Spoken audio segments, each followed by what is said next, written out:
So social media's effect on teens, right? Seems like it's everywhere. Every other headline. Yeah, definitely a hot topic. And for good reason, honestly. But we wanted to go a little deeper here. We've got a mountain of research to unpack. Plus, we've got this CNN article that gives us a peek into, like, the parent perspective. Oh, the parent perspective is crucial on this one. Absolutely. And then on top of that, we've got some hard numbers from Gallup poll data to add to the mix. It's a lot, but the big takeaway, it's way more complicated than just saying phones are bad. It is, and frankly, it's a relief to see such a wide range of sources because sometimes, the common assumptions about teens and social media, they don't always hold up when you really look at the evidence. Right, exactly. And that's what we're here for. So let's dive right into that mountain of academic research we mentioned. The interesting thing is, a lot of it actually pushes back against this idea that social media is like single-handedly destroying teens' mental health. It's true. I mean, you see those headlines, social media is toxic, it's destroying a generation. But the research paints a much more, nuanced picture. It's like how much of anything is too much. Exactly. It's that old saying, the dose makes the poison. Ooh, I like that. And speaking of doses, that Gallup poll data we mentioned, it actually gives us some hard numbers on just how much time teens are spending on social media each day. And those numbers are, let's just say they're pretty attention-grabbing. On average, teens are spending 4.8 hours a day on social media. Wow, 4.8 hours, that's a lot of scrolling. It is, and remember, that's just an average, so some teens are spending even more time online. We're talking 6, even 8 hours a day for some. Right, hours. Okay, yeah, no wonder parents are worried. I get it, I really do. Because, and this is where that CNN article comes in, it really captures that parental anxiety. We're talking about parents who are seeing firsthand what they see is the downsides of all that scrolling, right? Things like body image issues, fear of missing out, even cyberbullying. And all of those are very valid concerns, especially when you consider that a lot of studies show a correlation between, higher social media use and increased rates of things like depression, anxiety, and even self-harm. Okay, so we are seeing these correlations, we see the numbers, but here's where it gets really interesting, and this is something the research review really emphasizes. Yeah. Correlation doesn't equal causation. Just because two things happen at the same time, it doesn't mean one is causing the other. Right, and that's a mistake, honestly, that we see a lot in how information like this gets reported, right? It's attempting to draw a straight line between, okay, this team uses social media, therefore they're going to have mental health struggles, but the reality... Way more complicated than that. Way more complicated. And honestly, even when studies find these correlations, the review points out that they're often pretty small. It's not like every teen who spends an hour on TikTok is, suddenly spiraling into a deep depression. Definitely not. And, to understand these nuances, I think it's really helpful to understand the different types of studies that are being done in the first place. You've got your correlational studies like we were talking about. You've got longitudinal studies, which follow people over time. You've got experimental studies, and they all have their own strengths and limitations, right? And this is where things get really geeky. In a good way, I promise. Because the review actually dives into the nitty-gritty of these different research methods, and they highlight how important it is to look at studies that use objective data, like things like time diaries, rather than just relying on teens to accurately self-report their social media usage, which, let's be honest. Yeah, teenagers are not always the most reliable narrators when it comes to their own screen time. Right, oh yeah, I only spent an hour online today, come on. Totally. And what's even more interesting? Even when researchers are looking at the same data, they might interpret it differently. Oh, really? Yeah, the review actually talks about this really fascinating back and forth between two prominent researchers, Twenge and Przybylski. So they're both analyzing data on teens and social media, but they come to different conclusions about the actual impact on well-being. So it just goes to show. It's not that simple. Exactly. Science is an ongoing conversation, not a set of definitive answers. And that's important for all of us to remember, I think, especially as we're consuming all this information, right? What resonates with you? What questions do you have? And how does this all fit into what you already know? Because we're not just blank slates here. Right. Come to it with a critical eye. And that kind of critical thinking, super important, especially when we start to dig into the specifics of social media engagement itself. Because here's the thing, it's not just about the total amount of screen time, but it's what you're actually doing online and which platforms you're using that seem to really matter. So scrolling through Instagram for an hour might have a different effect than, say, video chatting with your best friend for an hour. Precisely. And this is where we get into this concept of a Goldilocks effect that some studies are suggesting. Like maybe there's a sweet spot when it comes to social media use. A little bit might be okay, might even be beneficial for some, but too much is where we see those negative outcomes becoming more likely. So moderation is key. But how do we figure out what just right even looks like, especially because every teen is different? That's the million-dollar question. And it's a question that actually leads us to one of the most, I think, thought-provoking ideas from all this research.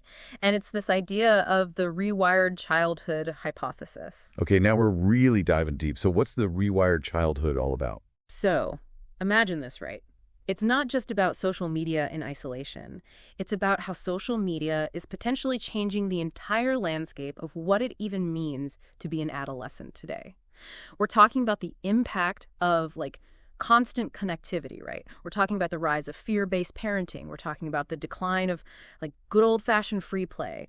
All of these factors combined might be creating a generation that's more vulnerable to mental health challenges. Wow. Okay. It's like the problem isn't just the sugar, it's that our entire diet has changed. That's a great way to put it. And understanding that broader context, absolutely crucial if we want to move beyond just these simple solutions and really address the complex ways that social media is shaping young people's lives. So we're talking about this rewired childhood. What exactly does that even look like? What are the pieces of this puzzle? Well, one of the biggest ones that researchers keep pointing to is this decline in free play. You know that time when you were a kid and you just... Oh, 100%. Just running around with your friends, making up games, no adults around. Exactly. And it seems so simple, but those experiences are actually so important for development. That's how kids learn social skills, how to navigate risk, how to become independent. But those kinds of experiences are getting rarer and rarer. Yeah, it's true. Kids today are so scheduled, so supervised, and they're always plugged in. Right. And that's the other piece of this rewired childhood. Constant connectivity, this feeling that you always need to be on, always presenting this perfect image online. And then there's the constant fear of missing out, seeing what everyone else is doing every second. It's like this never-ending popularity contest playing out on these screens. No wonder so many kids and adults end up feeling anxious. Exactly. And then on top of all that, you add in another factor, fear-based parenting, which we're seeing more and more of. Fear-based parenting, what does that look like specifically? So it's this thing where parents are, of course, concerned about their kids' safety and well-being, which is understandable. But sometimes that concern can translate into overprotection, like kids having less freedom to, explore on their own, take risks, even just mess up and learn from their mistakes. So we're trying to protect them from everything, but we might actually be making them less resilient in the long run. It's a tough balance, but that's what some of the research is suggesting. This shift towards more protective parenting, combined with, like we were saying, the constant stimulation and social pressure of the digital world, it might be creating more anxiety and depression in kids. Okay, so we've got less free play, we've got way more screen time, and this more protective parenting style. How does all of that come together to actually create this rewired experience of growing up? It's like this, right? Kids now are growing up constantly bombarded with information, images, all these social comparisons. They feel this pressure to create a perfect online self, but they also have all this pressure to succeed in school, in extracurriculars, everywhere. And on top of that, they might not have the same opportunities to just, be kids, to explore their world without an adult right there, to deal with being bored, to learn how to handle social situations on their own. Exactly. And it's not that any of these things are bad on their own or that things were perfect for past generations, but it's the combination, right? That's what might be creating this perfect storm for mental health issues. Now, we've been talking a lot about the potential downsides here, and this research review does go into a lot of detail about that. No. But it's not all doom and gloom. The review does talk about some potential benefits of social media too, right? Of course. It's not all bad.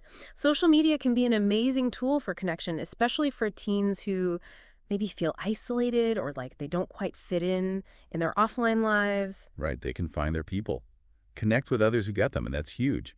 Plus, they can access information, support, all kinds of things they might not be able to find in their immediate surroundings. Exactly. And let's not forget the creativity, the learning opportunities, educational content, making art, collaborating with people across the world. There's so much potential there. It's all about balance. It's not about demonizing social media. It's about making sure it's actually adding to a teen's well-being, not taking away from it. Perfectly said. And that goes back to this whole rewired childhood concept. If we're worried about how technology is changing what it means to grow up, then we have to be proactive. We need to create a digital landscape that actually supports healthy development. Which brings up another point that this research review doesn't shy away from. This isn't just about girls. There's been a lot of focus on how social media affects girls, but boys are facing their own challenges, right? Absolutely. In fact, the data shows pretty clearly that boys are dealing with their own set of potential downsides from social media use. We're seeing higher rates of depression, self-harm, even suicide rates in boys, so this isn't just a girl problem. We need to remember that these issues can affect everyone, even if they show up in different ways for boys and girls. But before we move on to what we can actually do with all this info, I want to go back to something you mentioned earlier about boys and girls having different experiences. Of course. And it's important to remember that gender isn't a monolith, right? Everyone's experience is going to be unique. But there are some general trends that researchers have noticed. Okay, so what have researchers observed in terms of how boys and girls might be using social media differently, or how they're affected differently? So we were talking about boys and girls and how they might experience social media differently. What are some of those differences that researchers have noticed? One of the big ones is just in the types of content and online interactions that boys and girls tend to gravitate towards. Like, some studies suggest girls might be more likely to get caught up in social comparison, especially around things like appearance and social status. And that can get amplified on platforms that are really visual, you know? Totally. And we know how much emphasis is placed on image on some of these platforms. It can be really tough on self-esteem, especially for teenagers. For sure. And then on the other hand, there's some research that suggests boys might be more vulnerable to the addictive qualities of gaming and online videos, which, sometimes that can lead to excessive screen time and social isolation. It's interesting, right? It's like these patterns kind of reflect those broader societal messages that boys and girls get from a young age. Exactly. And it shows you how important it is to think about those broader cultural influences when we're talking about social media's impact, right? It's not just the tech itself, it's how that tech interacts with everything else kids are getting from society. It's like we need a multi-pronged approach here. We need to be thinking about the content kids are seeing, how much time they're spending online, and the whole social and emotional context. I completely agree. And this is where, like we were talking about earlier, media literacy is so crucial. We have to give young people the skills they need to actually navigate this complex digital world. So not just setting screen time limits, but actually teaching them to think critically about what they're seeing online. Exactly. How to evaluate information, how to spot bias, how to make good choices about how they're using these tools. We want them to be in the driver's seat, not just along for the ride, right? Absolutely. And that brings up a question I think a lot of parents and educators struggle with. When is the right time to even give kids access to these incredibly powerful tools in the first place? It's tough. There's no magic number. But the research does seem to suggest that younger kids, especially elementary school age, they're just more vulnerable to the potential downsides we've been talking about. Their brains are still developing, and they might not have the cognitive maturity yet to deal with all the complexities of online interactions, the social comparison, even just the way these platforms are designed to be persuasive. So maybe holding off on social media for the younger ones is a good place to start. But what about when they do get older? How can we help them develop a healthier relationship with all of this? Even for older teens, clear boundaries and expectations around technology use are key. And it's not about banning social media entirely. It's about finding that balance we were talking about before, that just right amount where they can get the good stuff without being totally overwhelmed by the bad. So what does that look like in a practical sense? Are we talking screen time limits, tech-free zones in the house, making sure they're doing other activities too? All of the above. Setting limits on screen time can create space for those other things that are so good for well-being, like spending time with people face-to-face, pursuing hobbies, just being present in the offline world. And yeah, tech-free zones like during meal times or family time, that can be huge for connection. And then, of course, making sure they're engaged in activities that encourage creativity, physical activities, social interaction. All of that provides a good counterbalance to the digital world. It's about giving them that full menu of experiences so technology isn't the only thing they know. Exactly. And, you know, it's also about having those open, honest conversations with teens about the potential risks and rewards of being online. We need to talk to them about cyberbullying, about online privacy, about how so much of what they see on these platforms is not realistic. And we have to model those healthy habits ourselves. It's hard to be convincing when we're telling them to put down their phones while we're glued to ours. You're preaching to the choir. We have to walk the walk, not just talk the talk. This has been such an eye-opening conversation. As we wrap up here, any final thoughts on this whole complex issue of social media and teens? I think we're at such a fascinating and maybe a little bit scary crossroads when it comes to kids and tech.